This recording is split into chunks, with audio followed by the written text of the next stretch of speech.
Jeg går sådan lidt og joker til vennerne, at det er min kæreste. Det er hende, jeg har derhjemme i garagen. Garagen her, det er sådan lidt det hellige sted. Der er ikke så mange, der kommer ind her. Det er en BMW i30, og så er det en 320i.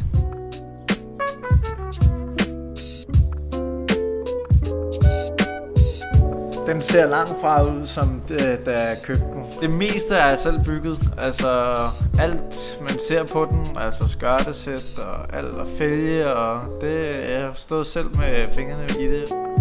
Jeg har jo lavet det i den her garage, altså. Jeg stod i lære og som mekaniker, og så tænker jeg bare, hvorfor ikke gøre den pæn igen? Og lave den som nu jeg vil have den.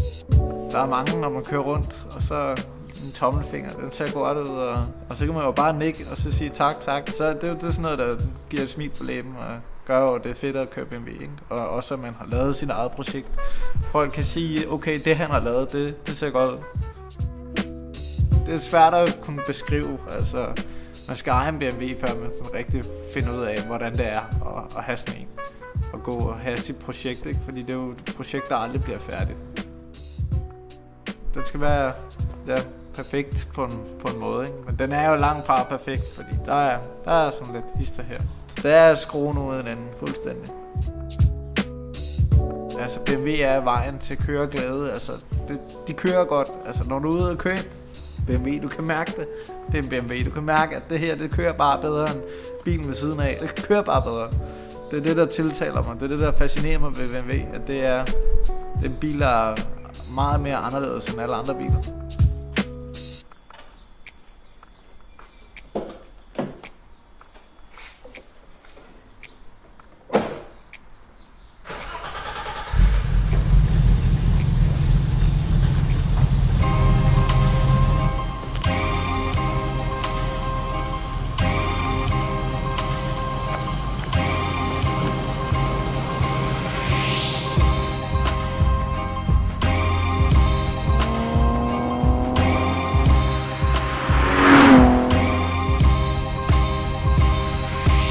Køreglæden, det hele spiller jo sammen. Altså, hvordan bilen ligger på vejen, hvordan motoren lyder, hvordan motoren trækker, hvordan det er at skifte gear, hvordan det er at bremse, og hvordan det er at dreje på rattet. Altså, det er bare det hele bilen, det hele, hvordan det er at køre en BMW, det er anderledes.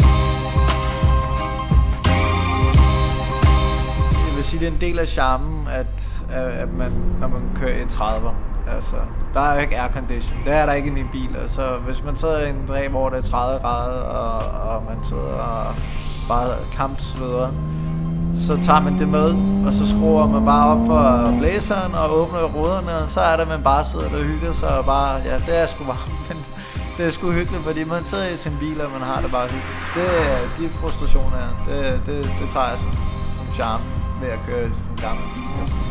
Så det er fuldstændig, det tager man med.